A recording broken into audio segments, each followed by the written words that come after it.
Guys, welcome to a Sales Wisdom podcast slash Founder Wisdom podcast because we have both today on the show. Richard Harris, he's pretty good at sales, one could say, huge experience. He's the founder at the Harris Consulting Group. He's also co-founder at Surf and Sales. So we're going to discuss sales, foundership, and everything in between, even a little bit of the AI spice. If we're lucky. So, Richard, can you tell us a bit more about yourself and tell us a bit more about your businesses? Yeah, I'm going to go quick and brief. Richard Harris, founder of the Harris Consulting Group, also co-founder, as you said, of Surf and Sales, that we take people down to Costa Rica. So check that out at surfandsales.com. Yeah, I'll do a shameless plug. Been doing sales and training for a long time. It's funny when you said, founder and salesperson, you get both today. I'm like, every founder is a salesperson. So right. If they're not, that's a problem. The simplest thing that I do to explain is I teach reps how to earn the right to ask questions, which questions to ask and when. And then also making sure it aligns with go-to-market strategies and sales processes and stuff like that. So that's the quick version. Yeah, I've got two topics off the bat. Let's start with the first one. So I outreach a bunch of folks on LinkedIn today, and it's funny because I just outreached a guy right before this interview, and he was asking me question, and that puts me on my nerve, right? Because I'm always in the seat of asking question myself, and I really love that you narrow down your value prop, if you want, your USP or whatever you want to call it, into get the right to earn to ask questions. So why do I feel that way? Have I spent too much time on the question asking seat? Do I not even realize that I ask people question all the time and I may not have not earned the right of doing it like I'm doing with you right now? Can you tell us a bit more about that? Well, if I understood the way you asked the question, which was a bad question, by the way, I understand. No, is that, I'm a great sales trainer. I'm a really bad customer. I am like so impatient. I am the opposite of, everything, and so I think part of that is we have to recognize as humans who we are and who the other people are and learning. Like, yesterday someone sent me an email that, was like, oh, if you want to be our advisor, you should go see our demo and I'll have you do. I'm like, dude, you're asking me to be an advisor. I'm not going to go sit through your demo. Like, send me a 2-minute video. Like, let's talk. And I didn't respond because I knew that I was feeling that way, right? Like I had to learn. And it's also fair for him to say that because that's his process. So, I kind of have to learn that piece. So, but to your point, yes, I think it's easier when a sales conversation can feel more organic and natural, like a real conversation. And by just outlining how the conversation is going to go, that look, hey, we're both on this fact-finding mission, look, it's a good fit, great. If it's not, let's just tell each other. Let's not waste each other's time. I don't need to chase you down. I mean, you sent 5 million emails. Like, I certainly hope, half of them don't say checking in, reaching out, and touching base. Like, you probably already know that.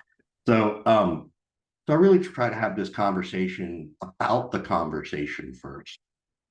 So, and then when that happens, defense is lower and you can start to ask questions. Does that mean the first question is, well, how much money do you have to spend? No, of course not. I haven't earned the right to ask that question, but I have earned the right to say, well, what made you want to have this conversation? What are you experiencing that tells you want to talk about sales training or whatever it is? So, so that's what that means. That's the philosophy behind it, is this mindset of accepting us all as humans for who we are and who they are, and that none of us are perfect. Right. It's deep human psychology. And why my first question was kind of unclear, but it's this adversity slash dichotomy of the golden rule, which I never agreed to it, right? Because I'm a founder, I'm like this alpha type, and it's ridiculous for me to ask the same about the other person as I ask for myself, although I make this error sometimes. What I mean by that is, for example, someone outreached me the other day on LinkedIn telling me to do a video demo of something that would be paid and would qualify me to be considered as one of the as one of the service provider. And I was like, okay, I'm like this Elon Musk type of guy, and then you're kind of gonna put me in a funnel. Doesn't really work that way. And Yeah. my follow-up question, and by the way, I'm getting better and better at asking questions, sometimes not too clear. I'm making improvement on that, folks. So please be patient. But my follow-up question is, did I earn the right with you, Richard, to ask you these questions today? Yeah, but I think it was from our offline conversation, right? Like we were Right, communicating LinkedIn a little bit and stuff like that. So yes, and again, you have a podcast. When you find someone you want to be on a guest, to be a guest, it strokes the ego, right? right, And it depends on the stage, right? So, for example, um, there are plenty of people who asked me to come be on a podcast, and I think you did too. You even said, "Hey, Richard, tell me some topics and do this." I'm like, Charles, I'm not filling out a form. I'm not doing like just have me on and ask a freaking question. I do right, not fill out forms, right? Like forget it, right? Um, because you asked me to be on your podcast, so sure, I'll show up. Um, and that's okay. Now, there's also another time too, like when business is really busy and crazy, like last year and the year before, I said no to a lot more podcasts because I just didn't have the time, or the time I had, I didn't want to put on them. Well, it's slowed down. Guess what? I say yes to everything now. Like I didn't even research to see, well, how big is your podcast? How many listeners do I think you have? Like I don't care. Like there's a selfish ego piece of this too that matters. So in my mind, yes, you've earned the right. What annoys me, because I have a podcast, right? Like I have the Surf and Sales podcast. What annoys me is when these podcast people have a booker try to reach out to me to be on the podcast. And that's super annoying. That's annoying too, because I do control the guests who come on my podcast, and I reach out to people kind of like you to say, hey, would you like to be on? So that's one thing. Like I had one person yesterday, literally, she said, talk to so and so, and he's done this, and he's done this, and he's like all the right salespeople. And she goes, I've been learning since I was 4 years old, and I'm like, oh, this is his daughter, and I looked at the mind. She's like, and yes, I've learned because I have his daughter, and I'm really, and I emailed her back and I said, I'll be honest with you, I don't want to interview him. I want to interview you. I want to talk about sales and what's it like working for a sales leader who's as the daughter of a sales leader. Like I caught her off right, guard. Like that to me is more compelling. So anyway, so I don't like the people who reach out with a guest. right, So anyway, that's what right. I It's kind want to of get an to. IQ Yes, offense, Charles, you've earned the right to ask this question. Yes, you can ask me anything. Right. Well, thank you for that. And as a background, I also grew up listening to my dad make cold calls and customer service calls. I guess that's what give me the sting, the sales sting. I've been in the industry for a decade now, and I call these IQ offenses when you put someone in the same room as you. That is like significantly less experience or advanced in one topic, and people feel that they're wasting their time. Obviously, we can work on that mindset of ours and be more patient, but generally speaking, we love to spend time with folks that are on our levels, folks that can exchange information, which is why the podcast offers one of the best out there.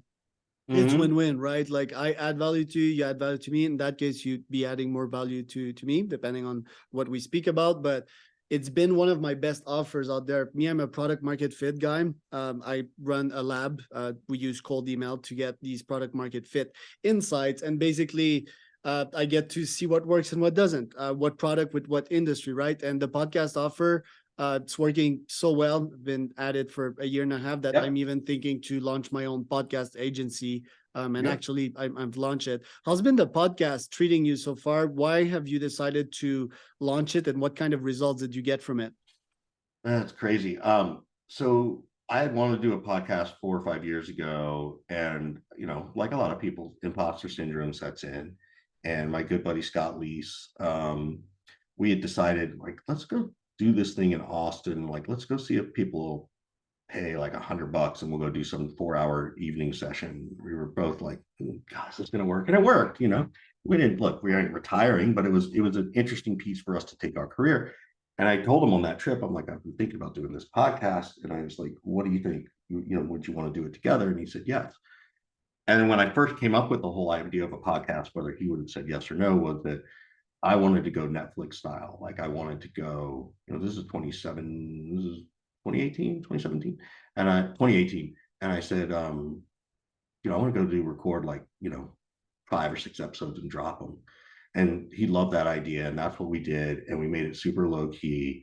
And it was really just a goal to build the brand. Like that's all it really was. We had the event, the surf and sales event. We felt like, okay, we could brand it in a different way. We'll do this podcast.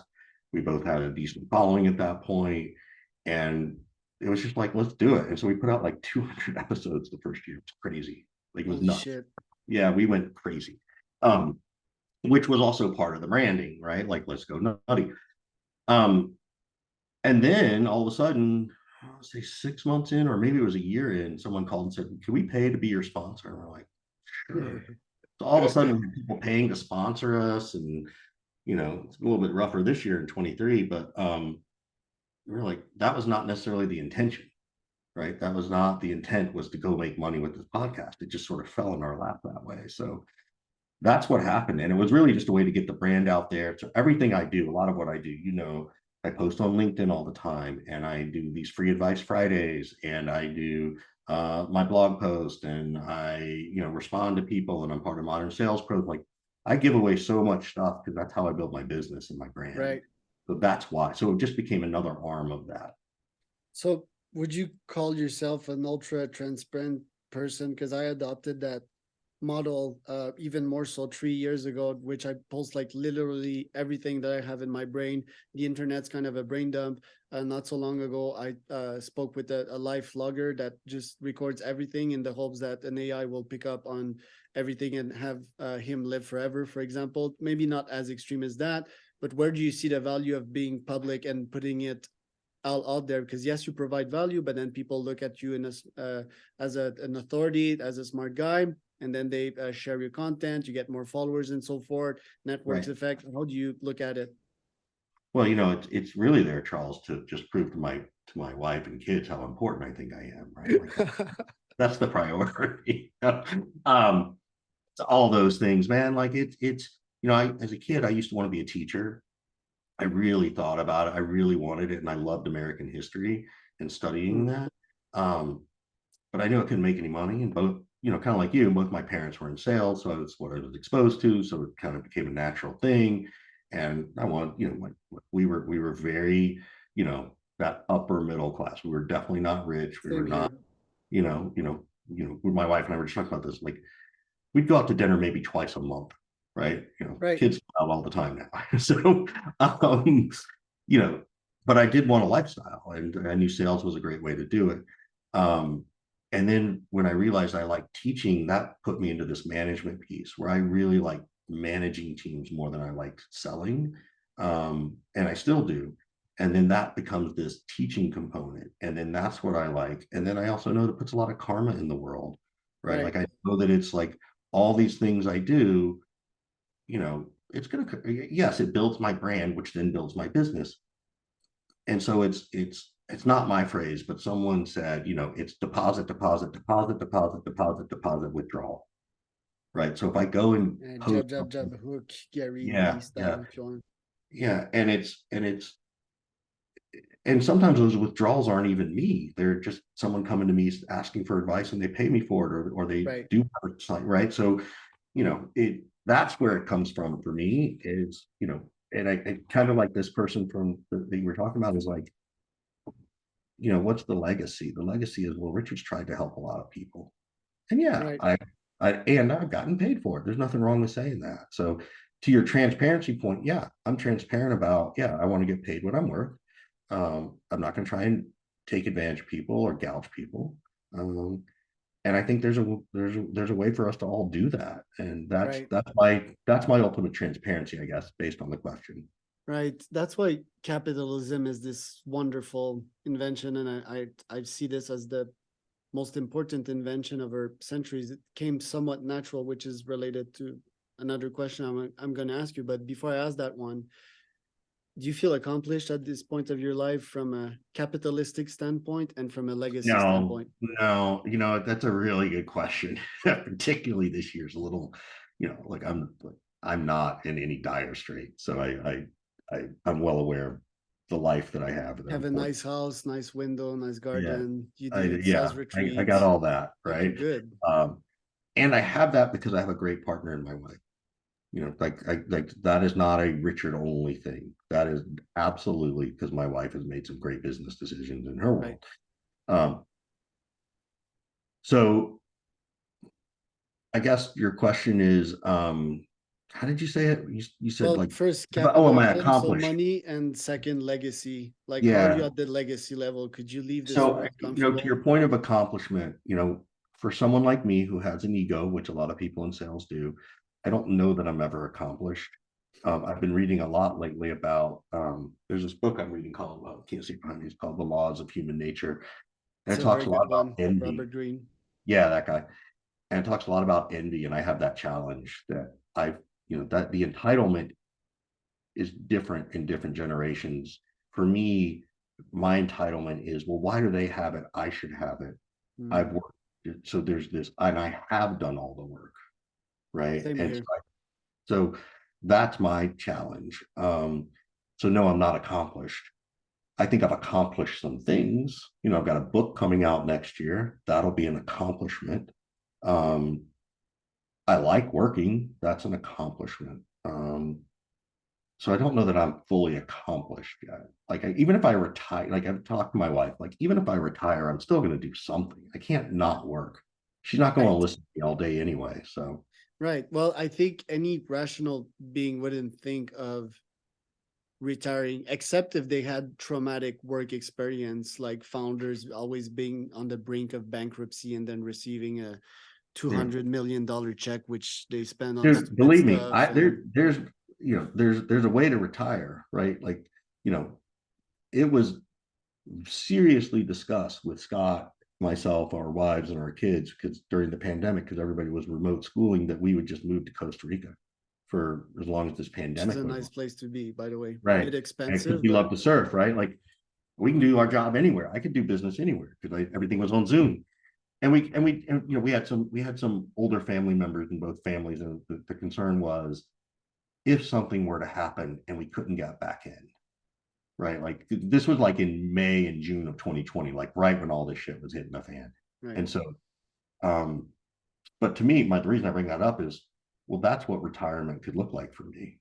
I'm living somewhere like that, and I'm still working when I Right, want. semi-retirement or whatever Yeah. we want to call it.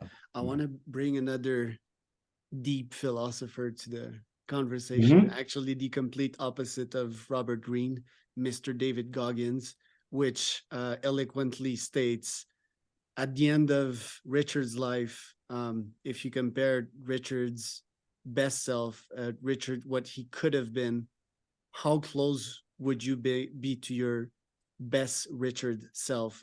I think that's my I definition love, of the legacy and the accomplishment. And yeah, I haven't read his newer book. I read the first it's one. I really really good. loved it. This guy's a beast. Yeah, he's an awesome guy. I think I get intimidated because he calls me out on all my shit. Right. Right. But that's why we read them. But Yep. no, I will not. And I will tell you what that is. There were times in my 20s where I wish I had the millennial and the Gen Z mindset. This curiosity mindset was much harder for Gen Xers. Hmm.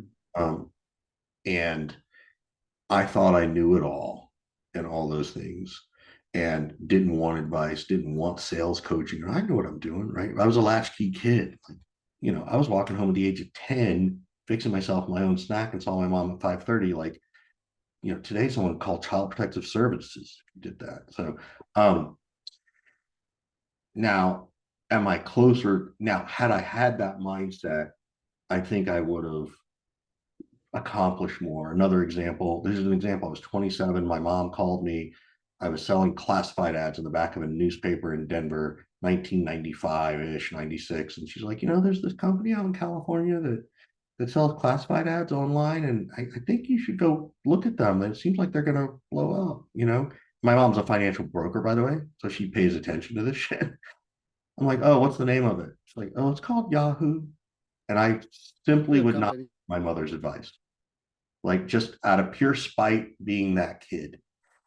So that's where I feel like I could have accomplished more. Now, fast forward many years, I went through a ton of therapy to get out of that mindset. I got a curious mindset. I'm way more curious now. So am I closer to that ideal I had of trying to be some rich guy in my 20s and be retired by the time I was 45? No, I didn't accomplish that. But I also, in that same old mindset, I was not mentally capable to have a wife or have kids and be a good dad. And even to a certain extent, my life would have been limited by what I could do based on the way my mindset was around sales. So I think I will have reached my best potential self given where I did those things. Could I have done more if I started earlier? Absolutely. I'm also not a David Goggins, right? Like I am 54 years old. I'm not about to come jump on a rocket ship of a CRO, the startup company, even if I know it'll blow up and go work 15-hour days. I've got a wife, I've got kids, that affects me, right? We're planning a huge trip overseas this summer. I wouldn't be able to do that. So I will reach my peak and potential based on that. And it may not be what I idealized in 20, but maybe what I idealized in my 20s wasn't even the right realistic thing for me. This is my right realistic thing.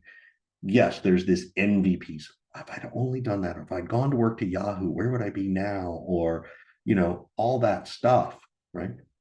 So anyway, it's a very long answer. So, but I love that question. I'm glad you asked me, and I have not thought about it. And so this has been really helpful for me today. I appreciate it. My pleasure. I'm seeing we have very similar backgrounds as well. Me was one of my parents in sales, both upper middle class, both have an ego. As per se, me, it's kind of Elon Musk style, right? I'd love to launch all of these companies, and I'm willing to take the risk, and arguably I'm about to take the risk. And sometimes I'm disappointed in myself from not starting these moonshots and having that billion-dollar exit at 30 years old. The next question I have, it's which is also related to my background and what I do in life. I tend to be a natural, although like I hustle a lot and am very disciplined, but everything I do, like this pod, it's really natural, right? It comes from me talking to 15 people a day, from sales calls, demo calls, and me being a talking head. Well, the podcast is pretty much the same.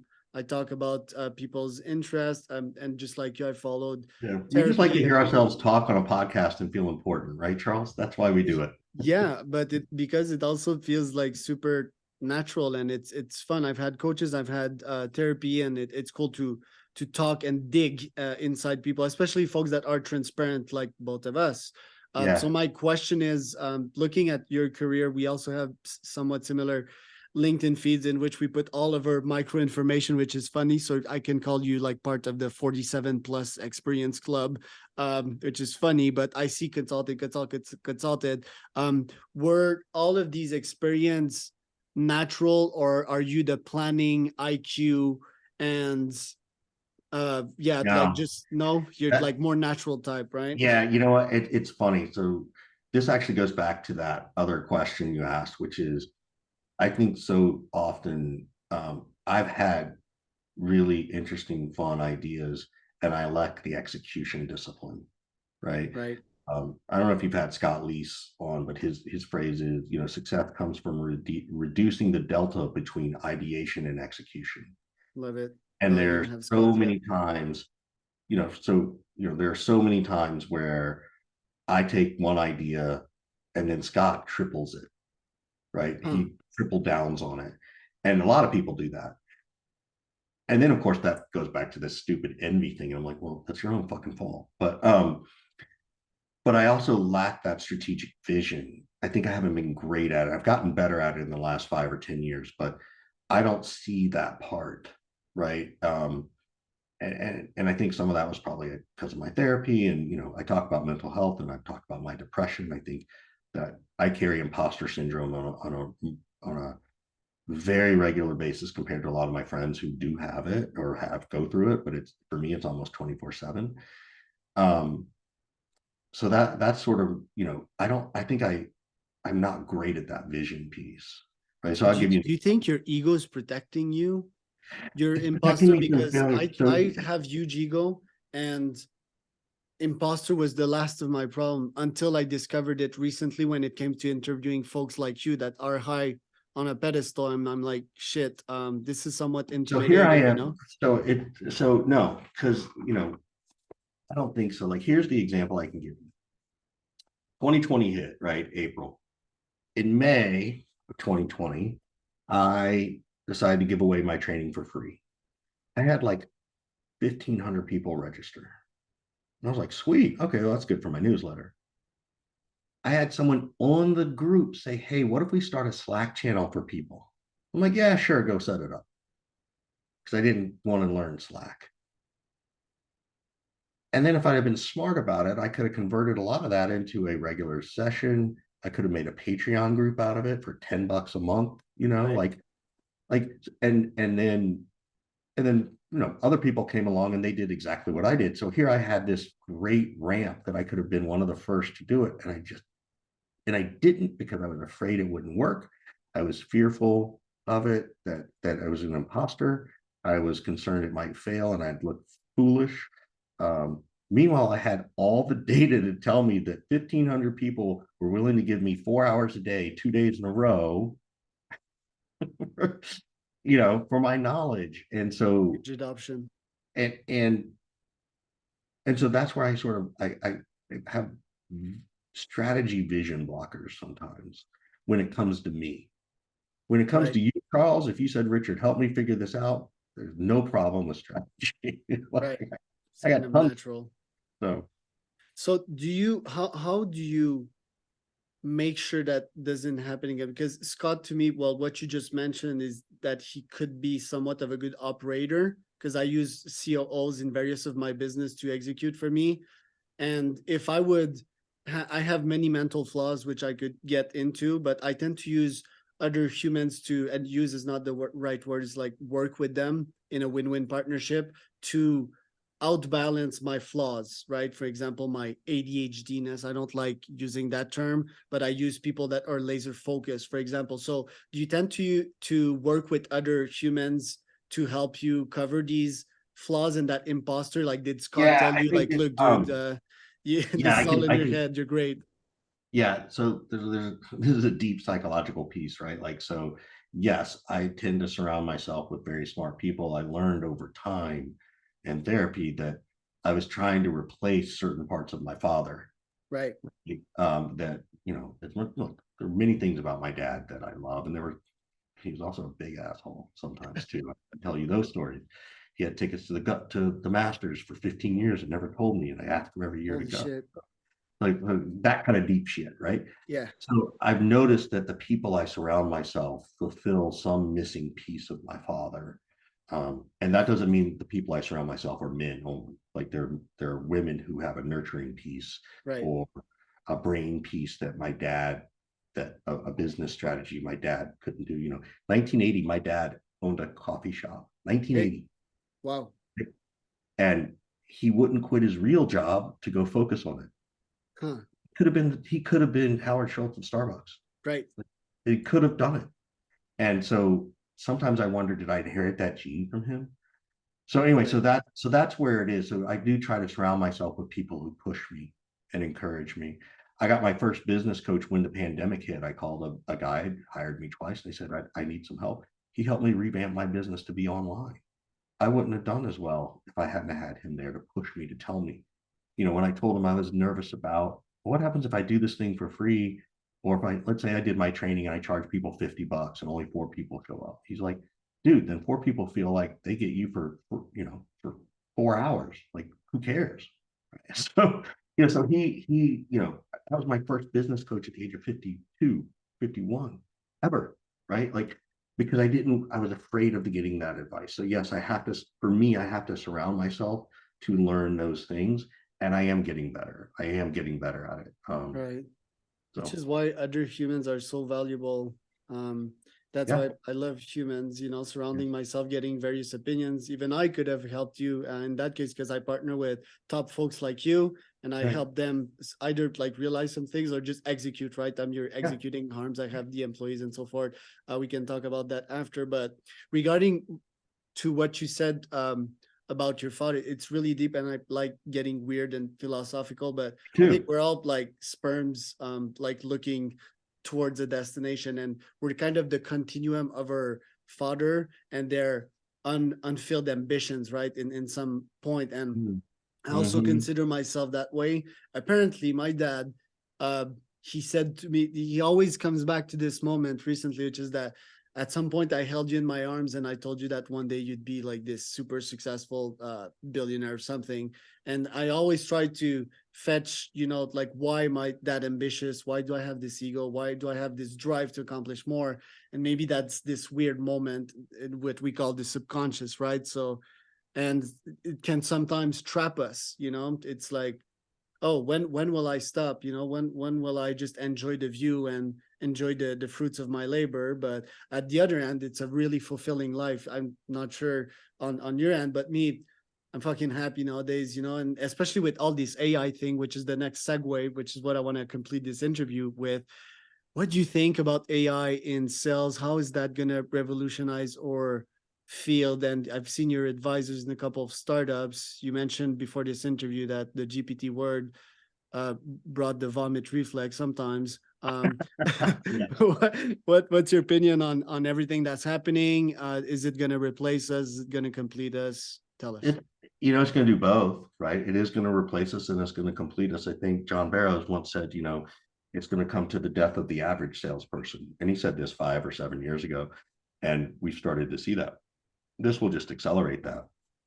Um, where it does complete us is in a lot of different ways. So, for example, um, it's going to improve our EQ.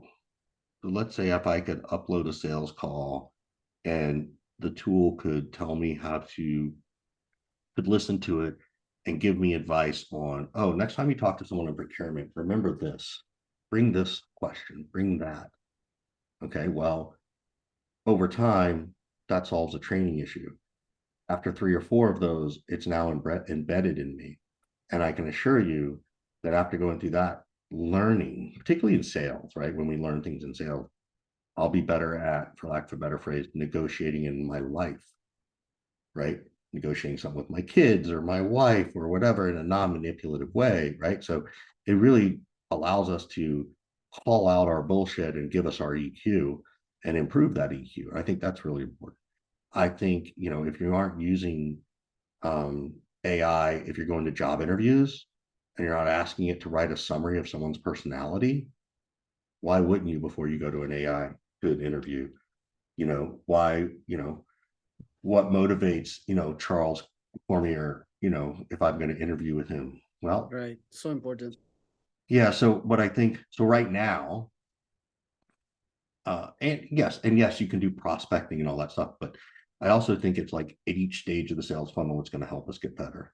Right. Um, we are moving to a more self-serve role. I mean, like we've been paying attention to it. Like most people, I don't know what your average audience age is, but I remember in the late 90s when people were like, oh my gosh, people are going to spend 200 or $300 million in online for Christmas presents. It was like 1998, $200 million. Like, and it blew everybody's mind.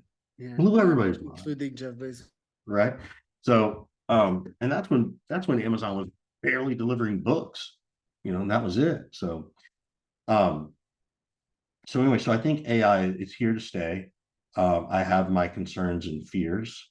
If you don't embrace it, you're hurting yourself. Right. If you're a full cycle AE or you're an AE, guess what? Your SDR might get replaced and you might too. So you might want to start using AI to help you craft your right messaging. All those kind of things I think are there. Yes, you brought it up that I think someone asked me the other day, Scott Leese asked me, because he knows I hate buzzwords, and I feel like Chat GPT has just become a buzzword. Like, Right. it's just like, please don't tell me you're using Chat GPT to make me more effective and efficient. Like, Yeah. go fuck yourself. Like, sorry, I cussed a lot on this episode, but it's like that's not good enough. Tell Yeah. me what you're doing. And so there's definitely some startups I'm advising around this, and I keep telling them, I said we need to A/B test it, and we need to, on one page we needed to say Chat GPT, the other we just need to say AI, but on the other one, let's talk about the pains you solve, not what you do.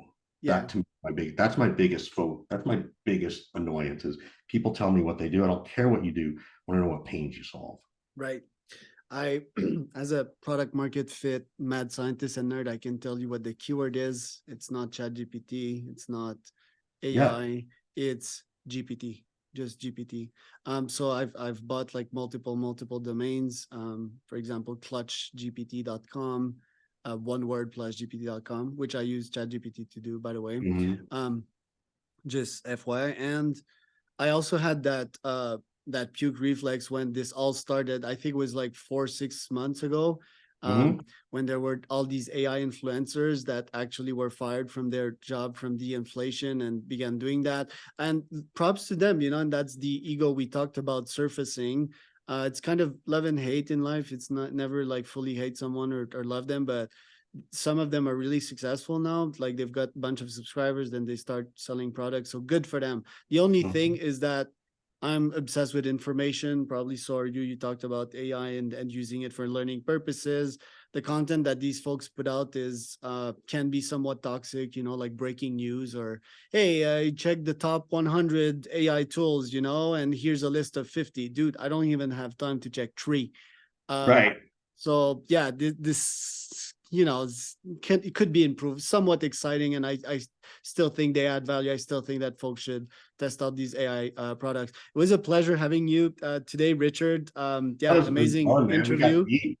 I love Yeah. it. Love it Well, when we go deep. that's my nature, like when I was 16 years old and drunk and smoking cigarettes and parties, I would talk philosophy with people. That's somehow what lit me up. How So has that changed? Do you still get drunk and smoke cigarettes and talk? no. No, like super healthy biohacker type nowadays. And I'm glad I've lived that period because the body can still recover these huge hangovers. But yeah, I used to binge drink at least 3 times, 2 to 3 times a week, I did meaning that I too. would black out 2 to 3 times a Me too. week Me too. for a full 2 to 3 years. You We see all did the that. similitudes. It's really weird, right? And your Yeah. name is Richard. My dad name is Richard, and you remove the D and you add LES, it's Charles, Rich Charles. Yeah. Okay, I'll just stop. But where can people find out more about you, Richard? Yeah, dude. This has been so fun, Charles. The Harris Consulting Group is one. This is the crazy thing I do on every podcast I ever go on. My real cell phone number is 415-596-9149. 415-596-9149. Please text me before you call, just and say, hey, I was on the podcast with you and Charles. But I'm happy to chat with people and answer questions and go through stuff. And then of course LinkedIn, just Richard Harris. I'm the one who has the little jokey emoji TM in the upper right, like that. So the envy thing, I'm like, 10 years ago I put that little TM thing up there. Now everybody's got an emoji. I'm like, fuck you guys, like you guys are stupid.